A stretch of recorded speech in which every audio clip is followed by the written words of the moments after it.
Am I audible to everyone? No. ठीक है, आज हम पढ़ेंगे पैकेजिंग मटेरियल। ठीक है, ये है तुम्हारा फार्मास्यूटिक्स का। ठीक है, हमारे बेसिक कंप्लीट हो गए हैं।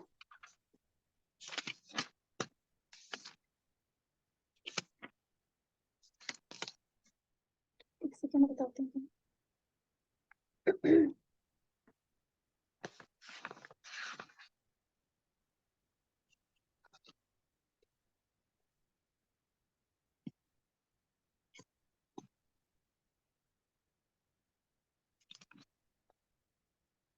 ठीक है, आज हम पढ़ेंगे सेकेंड यूनिट, जो कि हमारा पैकेजिंग मटेरियल। हमारी थर्ड और फोर्थ यूनिट कंप्लीट हो चुकी है। ठीक है, सेकेंड यूनिट है हमारी पैकेजिंग मटेरियल। ठीक है, स्टार्ट करते हैं हम अपना सेकेंड यूनिट।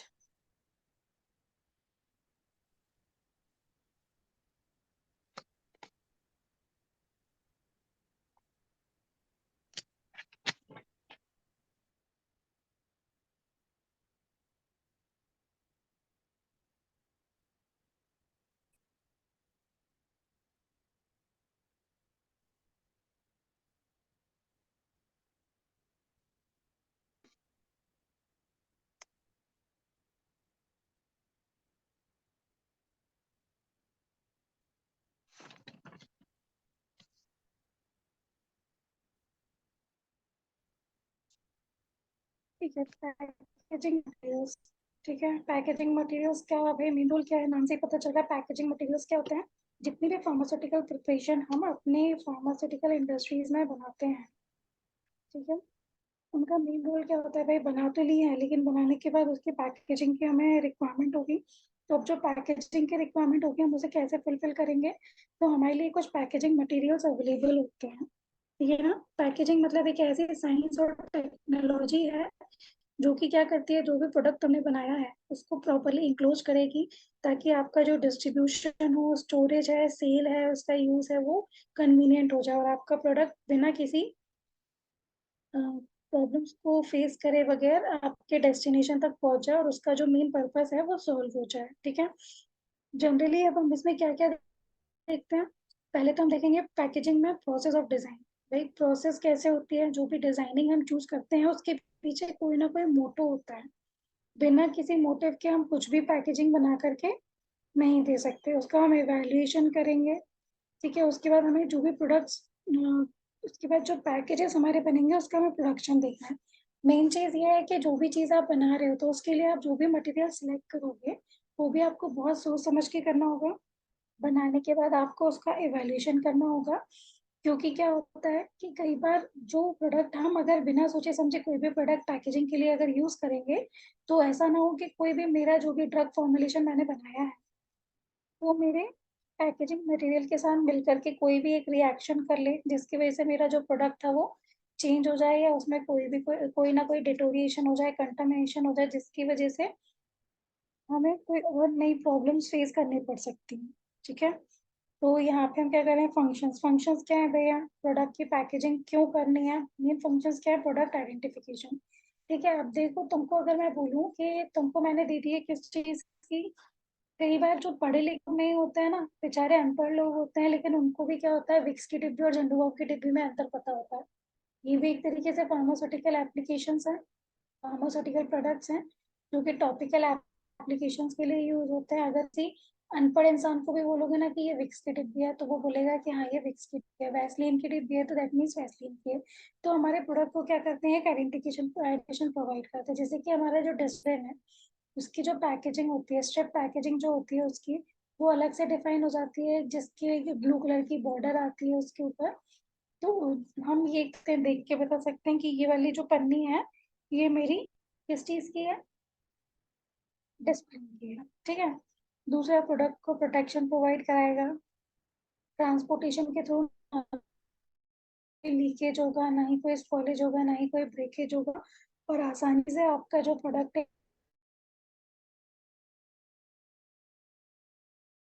एक जगह से दूसरी हो जाएगा। जितनी भी बड़ी बड़ी इंडस्ट्रीज हैं, जितनी भी एमएनसीज हैं, वो सब कहाँ है? ऐसे एरिया के मेट्रो सिटीज हो गए। ठीक है। जैसे कि हमारे कोल्ड एरियाज हो गए, जैसे कि हिमाचल प्रदेश हो गया, बद्दी में सबसे ज्यादा इंडस्ट्रीज पाई जाती है, अहमदाबाद हो गया। लेकिन अगर क्यों भाई मुझे प्रोडक्ट यहाँ पे अवेलेबल चाहिए वो में, तो हम क्या करेंगे, ट्रांसपोर्टेशन के थ्रू मंगवाओगे ऑर्डर प्लेस करके, तो वो ट्रांसपोर्टेशन के ड्यूरेशन में आपके प्रोडक्ट को क्या प्रोवाइड करेगा, सेफ्टी प्रोवाइड करेगा, प्रोटेक्शन प्रोवाइड करेगा। उसके बाद जो प्रोडक्ट का यूज है उसको आसान बनाएगा कि उसकी प्रॉपर हैंडलिंग हो जाएगी। ठीक है। आप इसको आसानी से कहीं पे भी कैरी करके लेके जा सकते हो, जब आपका मन करे तब आप उसे खा सकते हो। सिरप के साथ एक कैप दिया जाता है, जिसके साथ क्या होगा, जो आपका सिरप रहेगा उसके साथ क्या प्रोसेस रहेगी आपकी, ऊपर एक ढक्कन रहता है जिसमें कि एमएल के साइंस बने हुए होते हैं, मार्क्स बने होते हैं, कितना एमएल लेना है, वो आपके लिए थोड़ा कन्वीनियंट हो जाएगा। ठीक है। उसके बाद क्या है, प्रमोशन के लिए भी कहीं ना कहीं लोगों को अट्रैक्ट करनी, ज्यादा पैकेजिंग बनाते हैं बच्चों को, इतनी ज्यादा attract करते हैं। कई बार कुछ पैकेजिंग करते हैं, उसमें घर का कोई भी ऐसा यूजफुल प्रोडक्ट जो कि हमारे काम आ सकता है, हम उसको उसमें स्टोर करके रखें। टाइप्स ऑफ पैकेजिंग कौन कौन से टाइप्स होते हैं भाई, देखो, टैबलेट डोजेस फॉर्म है, प्राइमरी पैकेजिंग इस टाइप की होती है, सेकेंडरी पैकेजिंग इस टाइप की होती है, और टर्शरी पैकेजिंग मतलब सबसे पहले ये डोज के बाद ये मेरी ब्लिस्टर पैकिंग हो गई। ठीक है। उसके बाद ये सेकेंडरी पैकिंग हो गई, और थर्ड नंबर पे मतलब टर्शरी पैकिंग में ये फाइनल पैकिंग, जहाँ के आपको ट्रांसपोर्टेशन को क्या करना है, मटेरियल को आगे फॉरवर्ड करना है। ठीक है। उसके बाद प्राइमरी पैकिंग क्या होती है भाई, जनरली जो फर्स्ट मटेरियल होता है ना, फर्स्ट एनवेलोप होता है आपका, जिसमें आपका सबसे पहला डोजेस फॉर्म आकर के रखा होता है, वो कहलाएगा तो है प्राइमरी पैकेजिंग। सबसे smallest unit doses unit distribution होता है यूज करने के लिए, जैसे कि एरोसोल्स पे अस्थमेटिक पेशेंट्स को देखा है कि एक पंप यूज कर होता है जनरली, वो क्या अस्थमेटिक जो पंप्स होते हैं ना उसमें एरोसोल्स ही होते हैं। तो वो कैसे होते हैं, बहुत छोटे पैकेजिंग होती है। सेकेंड आपका क्या हो जाएगा, ब्लिस्टर पैकिंग। ब्लिस्टर पैकिंग मतलब जो पुदीना के पत्ते, पुदीना देखा कैसे, पुदीना की गोली किस उसमें आती है, पुदीना जो है वो उसी फॉर्म में आता है। ठीक है। कैसे होगा, ये जो तुम सेकेंड नंबर का देखा प्राइमरी पैकेजिंग, यहाँ पे क्या है, छोटे छोटे होल्स बने हुए हैं, उसके ऊपर हमने सारी ड्रग्स को मतलब सारी टैबलेट्स को हम छेदों में भर दिया, उन होल्स में भर दिया, ऊपर से क्या कर दिया, पन्नी चढ़ा दी। पीछे से हमने क्या कर दिया, उसके ऑयल को पैक कर दिया। ठीक है। सेकेंडरी पैकेजिंग क्या होती है भाई, सेकेंडरी पैकेजिंग क्या होती है मेरी, सेकेंडरी पैकेजिंग क्या बोलती है हमारी, जो आउटसाइड पैकिंग होती है, मतलब जो पैकिंग ऑलरेडी हो चुकी है, उसको हम क्या करेंगे, मतलब कह सकते हैं कि सेकेंडरी। अभी तो तुम लोग अपने मन से भी लिख सकते हो ना, कि जो नंबर ऑफ पैकेज, अब ये तुमको एक एक पत्ता तो मिलेगा नहीं, एक पत्ते के लिए भी क्या होगा तुम्हारे पास, वो आएगा, एक बॉक्स बनाएगा, उस अंदर तुम एक बॉक्स में 10 पत्ते निकल रहे हैं, एक बॉक्स में 5 पत्ते निकल रहे हैं। ठीक है। और फिर थर्ड में क्या हो जाएगा, थर्ड में जनरली बड़े बड़े कार्टून्स होंगे, जिसके अंदर सारे के सारे नंबर ऑफ जाएंगे, काउंटिंग करके जिस जैसा भी ऑर्डर होगा उसके बाद उसको हम डिस्पोज कर देंगे। ठीक है। उसके बाद टेस्ट कौन कौन से यूज होते हैं भाई, देखो, सबसे पहले होता है पैकेजिंग टेस्ट। अब पैकेजिंग टेस्ट इसका क्या काम होता है, मेनली जो पैकेजिंग टेस्टिंग होती है, सबसे पहले ड्रॉप टेस्ट। मान लो कि कोई एक बड़ा सा कार्टून लेकर के जा रहा है, और वो बड़ा कार्टून जो है वो आपका क्या करेगा यहाँ पे, ड्रॉपिंग। ड्रॉप मतलब क्या होगा, जुनेद खान बार बार अपना म्यूट ना करो, म्यूट ऑफ मत करना। ठीक है। ड्रॉप टेस्ट क्या होगा भाई, जनरली जो एक बड़ा कार्टून है, अगर वो आपके हाथ से छूट गया, तो ऐसा नहीं हो कि थोड़े बहुत झटके लगने से या थोड़ा बहुत जर्क लगने से भी क्या हो जाए, ब्रेक है।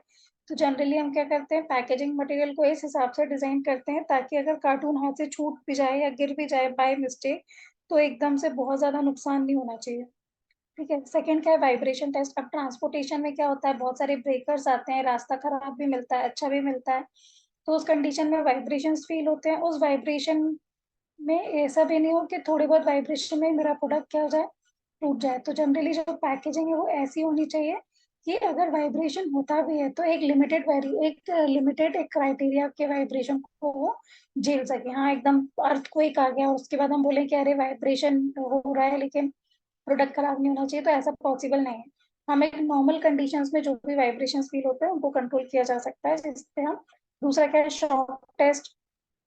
तुम नॉर्मल पोजीशन में खड़े हो और पीछे से आके कोई तुम्हें धक्का दे दे, तो क्या होगा, संभल पाओगे? नहीं, धड़ाम से गिरोगे।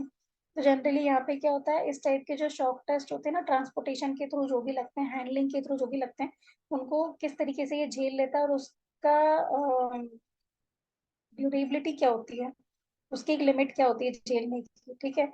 उसके बाद क्या, इंक्लाइन इम्पैक्ट टेस्ट, टेस्ट नाम से ही समझ में आ रहा है, प्रोडक्ट को किसी भी पोजीशन में रखते हो, इंक्लाइन रखते हो या नॉर्मल फ्लैट सरफेस पे रखते हो या फिर किसी राउंड उस पे रखते हो, तो यहाँ पर क्या होगा, ठीक है, अगर राउंड ड्रम के उसमें फॉर्म में रखते हो तो यहाँ पे क्या होंगे तुम्हारे, कोई भी जो प्रोडक्ट है वो खराब नहीं होना चाहिए पैकेजिंग में। तो यहाँ पे पैकेज की क्या की जाती है, टेस्टिंग की जाती है। मटेरियल को भरने के बाद एक बार एक टेस्ट लिया जाता है कि पैकेजिंग की मतलब ट्रांसपोर्टेशन की ड्यूरेशन जो पैकेजिंग है वो मेरे प्रोडक्ट को कितना बचा रही है और कितना ज्यादा उसमें क्या हो रहा है, नुकसान हो रहा है, ठीक है। नेक्स्ट है types of packaging, packaging materials. Pharmaceutical packaging में कौन कौन से टाइप्स के मटेरियल यूज होते हैं? ग्लास देखिए भाई, बॉटल्स आती हैं सिरप की।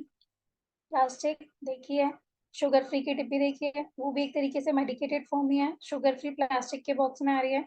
रबर्स, पहले के टाइम पे क्या होता था भाई, मतलब पहले ग्लास की बॉटल्स आती थी, पता नहीं उस टाइम पे तुम लोग थे या नहीं थे।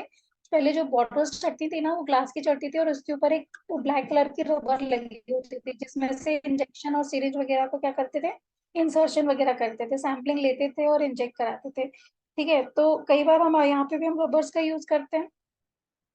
बहुत सारी चीजों में क्या होता है, बहुत सारे पैकेजिंग हमारी ऐसी, ये नॉर्मल चोटी में लगाने वाली रबर नहीं है, कैसी वाली रबर होती है, जैसे कि तो कभी तुमने देखा है कि कुकर का ढक्कन होता है उसमें एक तरीके का रबर पाया जाता है जो ग्रिपिंग का काम करता है, एयर को बाहर नहीं निकलने देता, मतलब एयर को उसमें भाप बनने में मदद कराता है, ठीक है, भाप को बाहर नहीं निकलने देता। इस टाइप के रबर्स हैं जो कि हमारे फार्मास्यूटिकल पैकेजिंग में यूज होते हैं, ठीक है। उसके बाद क्या है, तुमने कभी देखी होगी जैसे कि आई ड्रॉप आती है, नेजल ड्रॉप आती है, तो उसके साथ एक तुम्हारा ड्रॉपर आता है पीछे जो उस पे रबर लगी होती है, वो भी क्या है, तुम्हारा एक टाइप का पैकेजिंग मटेरियल के अंदर ही आता है। पेपर कार्डबोर्ड, भाई कार्टून्स जो बनते हैं, ठीक है ना, मेटल्स की भी बनती हैं कुछ, जो तुम्हारे ऊपर बॉटल के ढक्कन होते हैं वो क्या होते हैं, मेटल्स के होते हैं। कॉटन और फाइबर्स के भी यूज होते हैं।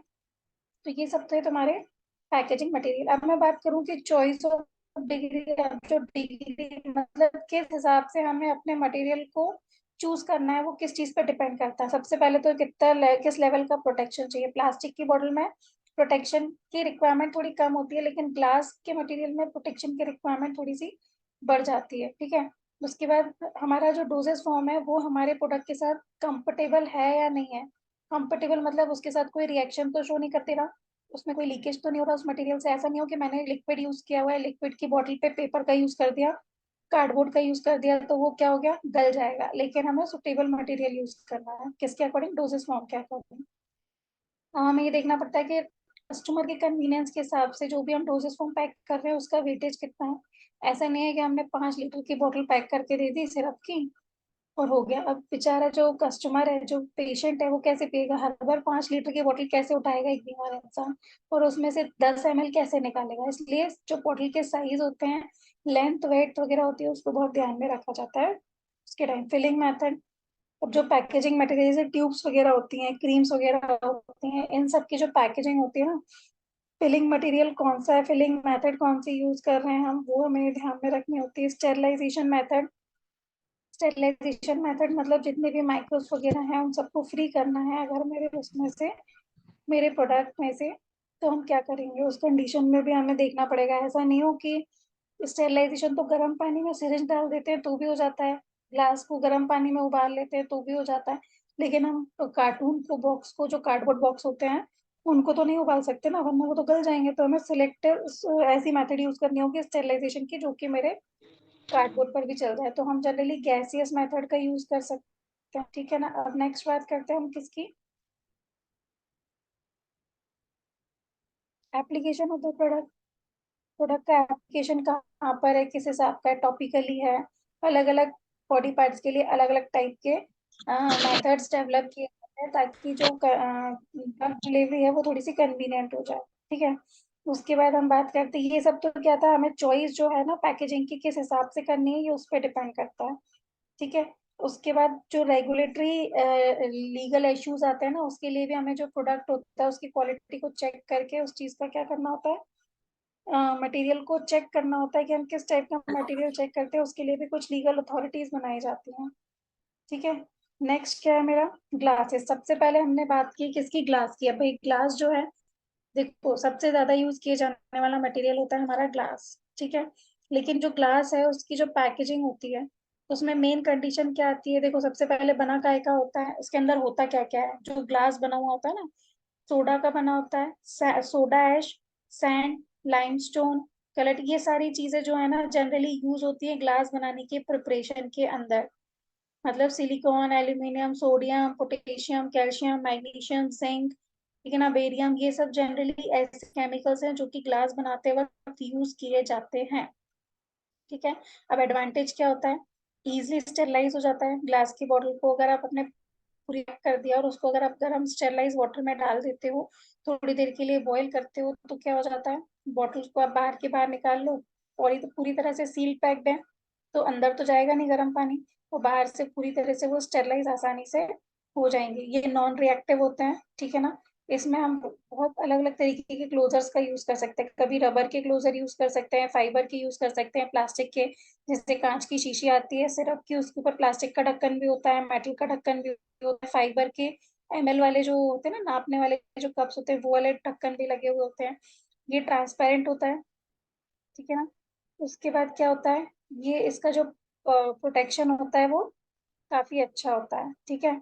इजिली हैंडल कर सकते हो, इजिली लेबल्ड किए जा सकते हैं। हैंडल तो ठीक है, हैंडल थोड़ा सा क्रिटिकल ही हो जाता है, लेकिन लेबलिंग अगर उसके ऊपर करते हैं ना, तो बहुत इजिली सामने वाला उसको पढ़ सकता है। सस्ते पड़ते हैं, इकोनॉमिकल होते हैं, और डिफरेंट शेप्स के और डिफरेंट साइजेस के हमको ये मिल जाती है इनकी वैरायटी। लेकिन इसका डिसएडवांटेज क्या है कि कांच अपने आप में एक बहुत हैवी मटेरियल है। अगर आपने इसका साइज बड़ा कर दिया, 1 लीटर से ज्यादा की बोतल कर दी, तो क्या हो जाएगा, कैरी करना थोड़ा सा डिफिकल्ट हो जाएगा।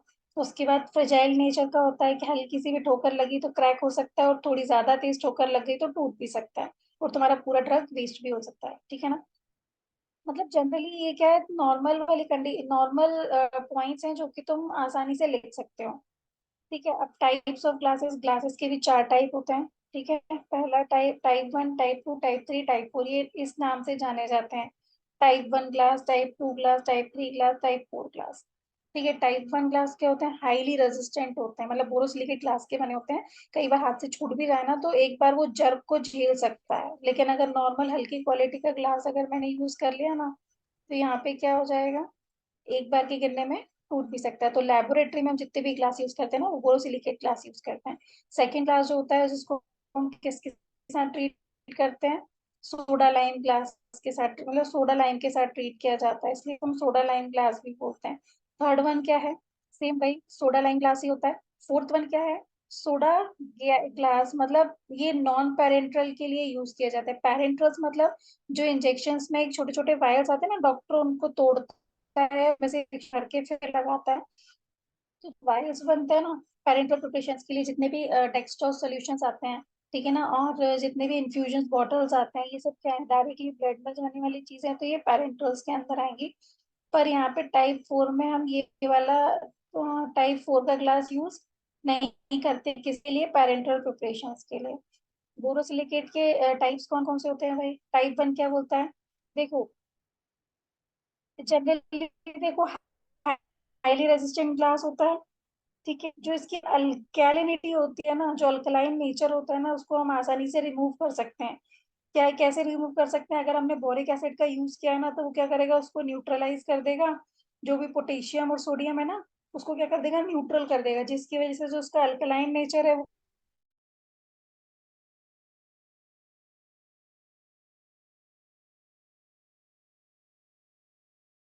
क्या हो जाएगा, न्यूट्रल हो जाएगा, रिड्यूस हो जाएगा, हट जाएगा। ये मेल्टिंग होगा, इस कराने के लिए या इस पे सनलाइट का इफेक्ट तब पड़ेगा जब इसका टेम्परेचर आएंगे, तब जा करके ये क्या होगा, मतलब मतलब कितनी भी तेज गर्मी पड़ जाए, अगर आप इसको रेगिस्तान में भी लेके चले जाओगे ना, तो भी ऐसा होता है, बहुत ज्यादा हाई होता है, तो ये वहां पे भी रेजिस्ट हो जाएगा, क्योंकि इसका जो टेम्परेचर होता है मेल्टिंग पॉइंट का बहुत हाई होता है। ये ज्यादा केमिकली इनर्ट होता है, किसके कंपैरिजन में, सोडा लाइम ग्लास के कंपैरिजन में। ये जो स्ट्रॉन्ग होते हैं ना, कई बार एसिड क्या होता मैम है, ये बड़े से लैचिंग बड़े एक्शन क्या ग्लासेस। होता है? क्या? लैचिंग एक्शन, इसमें अभी एक मैं वहां वर्ड पर दिया हुआ है। पहुंची नहीं हूँ ना, अभी मैं पहले वहां पहुंचू तो सही। अभी तो मैं ओके ये मैम। वाला पॉइंट पढ़ा रही हूँ ना। ठीक है, यहाँ पे मैं बात कर रही थी किसकी, मेल्टिंग पॉइंट की। अगर इसका मेल्टिंग पॉइंट हाई है, जिसकी वजह से क्या होगा, ये ज्यादा से ज्यादा हीट को झेल जाएगा। उसके बाद हम क्या बोलते हैं, कई बार ऐसा होता है कि एसिड इतने स्ट्रांग होते हैं कि उनके कांटेक्ट में जो भी चीज आती है या तो उसको जला देते हैं या फिर उसको डिस्ट्रॉय कर देते हैं। लेकिन ये वाला जो ग्लास होता है ना, ये आसानी से एसिड अटैक को क्या कर सकता है, झेल सकता है। इसलिए हम जनरली इसमें कंसंट्रेटेड H2SO4, HCl, या फिर ये ऐसे एसिड्स होते हैं ना, सल्फ्यूरिक एसिड्स वगैरह, ये सब चीजों को हम स्टोर करने के लिए इसका यूज सबसे ज्यादा करते हैं। ठीक है, अब आता है मेरा क्या, reduce leaching action. Leaching action क्या होता है, मैंने पहले भी बताया था। गर्मियों में तुम क्या करते हो, प्लास्टिक की बोतल में पानी भर लो, सुबह तुम घर से लेके निकले, बहुत तेज गर्मी पड़ रही है, तुमको 4 घंटे बाद प्यास लगी, तुमने 4 घंटे बाद जैसे ही बोतल को खोल के पानी पीना स्टार्ट, ठीक है, प्लास्टिक में मतलब बोतल में से एक अजीब सी स्मेल आती है। किस चीज की, प्लास्टिक टाइप की। तो वो क्या होता है कि जो प्लास्टिक मटेरियल है ना, ज्यादा हीट को रेजिस्ट नहीं कर सकता। तो जैसे उसको ज्यादा हीट मिलती है तो उसमें से क्या होना स्टार्ट हो जाता है, लीचिंग, मतलब रिसाव होना। जैसे पानी गिरता है छत पे, लेकिन तुम्हारे घर की जो रूम की दीवार है वो क्या होने लगती है, सीलन बैठने लगती है, तो उसमें से पानी क्या होने लगता है, रिसने लगता है। तो जनरली एक तरीके का रिसना ही होता है लीचिंग। लेकिन ये क्या होता है, इसकी क्वांटिटी कम होती है, लेकिन अगर थोड़ी भी क्वांटिटी हमारे प्रोडक्ट में आएगी, इसलिए कहा जाता है गर्मियों के दिनों में प्लास्टिक की बोतल का पानी अवॉइड करना चाहिए, क्योंकि उसमें लीचिंग होने के चांसेस ज्यादा होते हैं। अब वो भी डिपेंड करता है किस पे, प्लास्टिक कौन सी क्वालिटी का यूज कर रहे हो, टप्परवेयर यूज कर रहे हो या और अच्छी क्वालिटी का अगर आपने ग्लास यूज किया है, प्लास्टिक बॉटल यूज किया है, तो उसमें लीचिंग की प्रॉपर्टी कम होती है। लेकिन जो लोकल बॉटल्स आती है ना, 10-10 20-20 रुपए वाली, उसके अंदर लीचिंग प्रॉपर्टी ज्यादा होती है। ठीक है, उसमें जो प्लास्टिक का यूज किया जाता है, फाइबर का यूज किया जाता है, वो बहुत लो क्वालिटी का किया जाता है। अब समझ में आ गया होगा लीचिंग मटेरियल, लीचिंग एक्शन क्या होता है। अब यूजेस क्या है जनरली, मैंने क्या बोला था, ग्लास apparatus जो कि हम लेबोरेटरी में यूज करते हैं वो बोरोसिलिकेट ग्लास की यूज करते हैं। जनरली जब वाटर फॉर इंजेक्शन बनाए जाते हैं ना, उसमें उस उस वाटर फॉर इंजेक्शन प्रिपरेशन के लिए जनरली यूज किए जाते हैं बोरोसिलिकेट ग्लास। टाइप 2 ग्लास कौन से होते हैं भाई, टाइप 2 ग्लास जो होते हैं वो जनरली डी अल्कलाइज, मतलब क्या बोला चाहिए, सोडा लाइम ग्लासेस कहलाते हैं। बने किस चीज के होते हैं, सोडा लाइम ग्लासेस के होते हैं। और हम इनको डी अल्कलाइज कर देते हैं, उनके जो सरफेस होते हैं ना, उससे अल्कली को क्या कर देते हैं, अल्कलाइन नेचर को रिमूव करवा दिया जाता है। ठीक है, उसके बाद क्या होता है, जो डी अल्कलाइन प्रोसेस होती है ना, उसको हम सल्फर ट्रीटमेंट भी बोलते हैं। ठीक है, कहीं ना कहीं सोडा लाइम ग्लास जो है वो हमारे हमें कहीं ना कहीं नुकसान पहुंचा सकता है। क्यों, क्योंकि उसमें कैसे नेचर का होता है, अल्कलाइन, वो तो बोरोसिलिकेट भी था, लेकिन बोरिक एसिड डाल के हमने उसको न्यूट्रल किया था, सोडियम पोटेशियम को। सेम हम यहाँ पे करेंगे, इसको भी हम क्या करेंगे, डी अल्कलाइज करेंगे, लेकिन इसको किससे करेंगे, सल्फर से करेंगे। जो सल्फर है वो क्या करेगा, अल्कलाइन मटेरियल को न्यूट्रलाइज कर देगा, सोडियम पोटेशियम को, तो ये भी कैसा हो जाएगा, नॉर्मल हो जाएगा। ठीक है, अब ये भी आसानी से केमिकल्स को क्या कर सकता है, रेजिस्ट कर सकता है। ऐसा नहीं है कि हैवी केमिकल्स डाल दिए तो इसमें लीचिंग हो जाए, पर ऐसा नहीं होगा। ठीक है, अब हम इसका यूजेस कहाँ करते हैं, सेंसिटिव प्रोडक्ट्स के लिए इसका यूज सबसे ज्यादा किया जाता है। ठीक है, उसके बाद जो इन्फ्यूजन फ्लूइड्स हैं, ब्लड, प्लाज्मा, ये सारी चीजें जो होती है ना, इन सब में ही स्टोर की जाती हैं। उसके बाद जो लार्ज वॉल्यूम कंटेनर्स होते हैं, जो बॉटल्स वगैरह चढ़ाई जाती है ना, उसमें स्टोरेज में काम आते हैं। टाइप 3 एंड टाइप 4 ये कैसे होते हैं, मतलब दोनों का जो कॉम्पोजिशन होता है ना, कुछ हद तक के लिए कैसा होता है, सेम होता है। ठीक है ना, उसके बाद हम इसको कैसे करते हैं, मतलब इसका क्लासिफिकेशन सिर्फ एक ही चीज के आधार पर देख सकते हैं, हाइड्रोलिक जो रेजिस्टेंस होता है ना इसका, उसके आधार पर। इसके बाद क्या करते हैं, जो टाइप 3 होते हैं वो स्लाइटली कैसे होते हैं, थोड़े ज्यादा अच्छे होते हैं कंपैरिजन टू फोर्थ वन। क्यों, क्योंकि जो नॉन एक्वस पेरेंटल्स होते हैं ना, मतलब देखो पेरेंटल प्रिपरेशंस भी ऐसी होती हैं कि कुछ ऑयली नेचर की होती हैं, कुछ एक्वस नेचर की होती हैं, कुछ वाटर सॉल्युबल में बनाई जाती हैं, कुछ ऑयल सॉल्युबल में बनाई जाती है। जो वाटर सॉल्युबल वाली होती है ना, तो वो क्या हो जाती हैं, इसको झेल नहीं पाती, मतलब कहीं ना कहीं इसमें उस चीज को रखने की दिक्कत है। लेकिन जहाँ पे ऑयली नेचर वाले पेरेंटल्स होते हैं ना, नॉन एक्वस वाले, उस टाइप के मटेरियल को हम टाइप 3 क्लास में क्या कर सकते हैं, स्टोर कर सकते हैं। अब जनरली जो टाइप 3 वाला ग्लास है ना, इसको हम बॉयल नहीं करते, इसको हम जनरली क्या करते हैं, ड्राई स्टेरिलाइजेशन करते हैं, या तो गैसियस से करेंगे या हॉट एयर ओवन वगैरह में करेंगे, लेकिन इसको हम जनरली वाटर वाला, एक्वस वाला स्टेरिलाइजेशन नहीं देंगे, ऑटोक्लेव वाला स्टेरिलाइजेशन नहीं देंगे। ठीक है। अब देखो कई प्रिपरेशंस कैसी होती हैं, सॉलिड प्रोडक्ट्स होते हैं, सेमी सॉलिड होते हैं, ठीक है ना, कुछ लिक्विड्स भी होते हैं, बट पेरेंटल्स नहीं होते। पेरेंटल्स में ऑप्थेल में, मतलब पेरेंटल्स में जो डायरेक्टली हमारे ब्लड में जा रहे हैं, ऐसे प्रोडक्ट्स को इसमें नहीं रखेंगे। लेकिन जनरली जो टाइप 4 है ना, उसमें कौन से, सॉलिड, सेमी सॉलिड, लिक्विड, ये सारे सारे आ सकते हैं, लेकिन पेरेंटल प्रोडक्ट्स नहीं आ सकते। अब देखो इसका मैंने चार्ट बना दिया, जैसे कि अगर कभी दिक्कत आती है ना, तो देखो एम्प्यूल्स में सबसे, एम्प्यूल्स मतलब क्या होते हैं, छोटे छोटे एम्प्यूल्स, मतलब छोटी छोटी बॉटल्स होती हैं जिसको डॉक्टर्स तोड़ करके इंजेक्शन भरते हैं, वो वो कहलाएंगे तुम्हारे यहाँ पे क्या, छोटे छोटे एम्प्यूल्स। ठीक है ना। अलग अलग टाइप के पीएच के होते हैं, देखो कौन सा पीएच है, नॉन एक्वस इंजेक्शन के लिए टाइप 3 यूज किया गया है। ठीक है, जिसका पीएच 7 से कम है उसके लिए टाइप 2 यूज किया गया है, लेकिन एक्वस इंजेक्शन के लिए, और एक्वस इंजेक्शन किसी भी टाइप का हो, कोई भी पीएच का हो, उसको हम टाइप 1 में रख सकते हैं, क्योंकि बोरोसिलिकेट ग्लास वाला बना हुआ है, जिसका रेजिस्टेंस पावर, ठीक है ना। अब ये तुम आसानी से पढ़ सकते हो, जैसे वायल्स हैं, बॉटल और जार्स हैं, ड्रॉपर है, एरोसोल कंटेनर। एरोसोल कंटेनर मतलब जो अस्थमेटिक पेशेंट्स पंप लेते हैं ना, उसमें एरोसोल कंटेनर, उसको उस टाइप को बोला है एरोसोल कंटेनर्स। यहाँ पे क्या हो जाएगा, ये तुम आसानी से पढ़ सकते हो कि हम कौन सा प्रोडक्ट किस वाले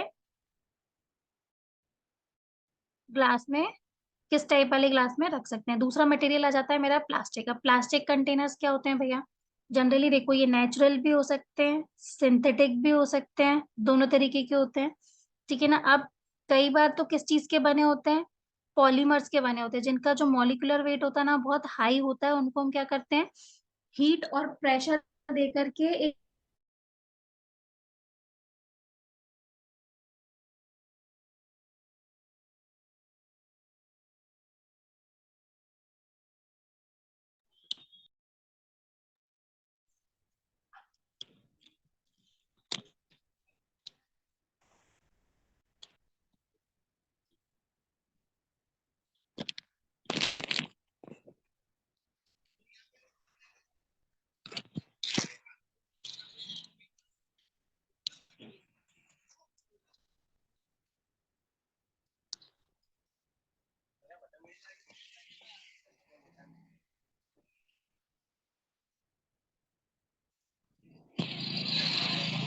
स्क्रू वाली।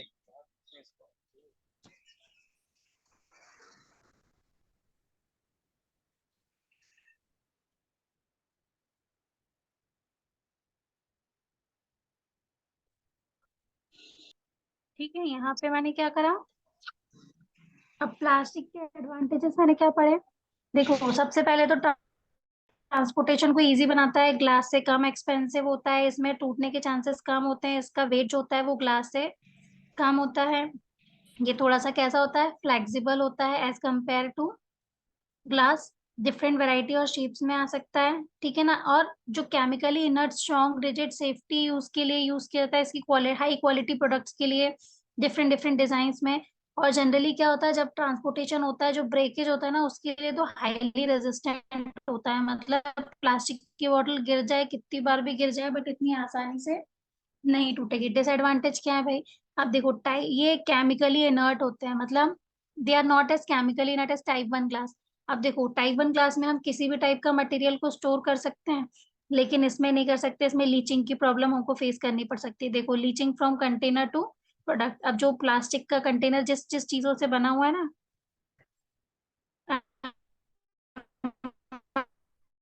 Audible to everyone? Ma'am not audible ma'am.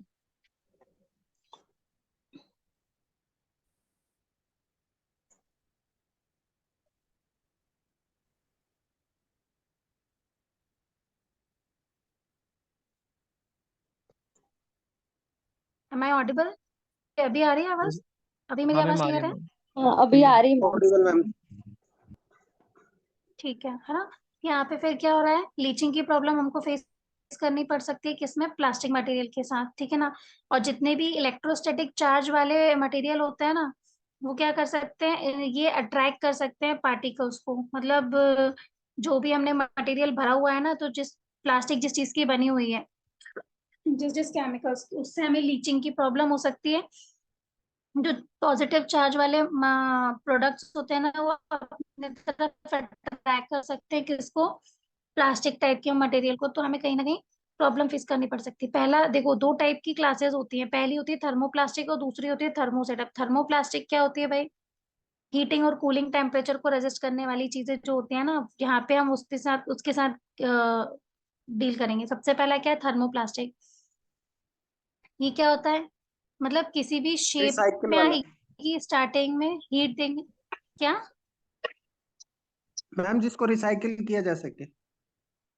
हाँ ठीक है, देखो स्टार्टिंग में क्या बोला मैंने कि हम इसको क्या कर सकते हैं, जैसे हम इसको हीट देंगे तो ये क्या हो जाएगी, इसका शेप चेंज हो जाएगा, ये मेल्ट हो जाएगी। लेकिन जैसे ही मैंने इसको कूलिंग टेम्परेचर पे रखा, ठंडा किया, तो ये वापस से सॉलिडिफाई हो जाएगा। मतलब तो ये देखना, कई बार तुम्हारे पास जो प्लास्टिक की बॉटल्स होती हैं जिनकी क्वालिटी लो होती है, अगर उसमें ज्यादा तेज गर्म पानी भर दिया जाए ना, तो उसका शेप बिगड़ जाता है। ठीक है, उसके जो नीचे का बेस होता है ना, प्रॉपर बॉटल फिर सीधे खड़ी नहीं होती है, लुढ़क लुढ़क जाती है। या फिर क्या होता है, कई बार तुम जो कोको कोला वगैरह की बॉटल्स आती हैं, उनमें तुम पानी भर के फ्रीजर में रख दो, जब तुम ये प्रोसेस को 7 से 8 बार दोहराओगे ना, तो उनका जो बेस है ना, वो बेस खराब हो जाएगा। वो उनका बेस खत्म हो जाता है कि वो सीधी खड़ी नहीं होती है, फिर लुढ़क जाती है। ठीक है, तो ये थर्मोप्लास्टिक मटेरियल के साथ सबसे ज्यादा होता है। ठीक है ना, उसके बाद क्या होता है, ये रेजिस्टेंट जो होता है ना, किसके लिए, ब्रेकेज के लिए। वो कैसा होता है, क्या बोलना चाहिए कि एक तरीके से ये मटेरियल होता है, लेकिन ये मटेरियल नहीं पाता, तो प्रोडक्ट जो होता है ना, प्रोडक्ट के हिसाब से को मटेरियल नहीं मिल सकता है इसमें। ठीक है ना, उसके बाद बोला जाता है किस चीज का होता है भाई इसमें, पॉलिएस्टर का, पॉलीइथाइलिन का, पॉलीविनाइल क्लोराइड का, ये इसमें से पीवीसी, पॉलीविनाइल क्लोराइड, ये सारी चीजें तुम याद कर सकते हो इसमें से। कोई 2-3 एग्जाम्पल्स याद कर सकते हो। अब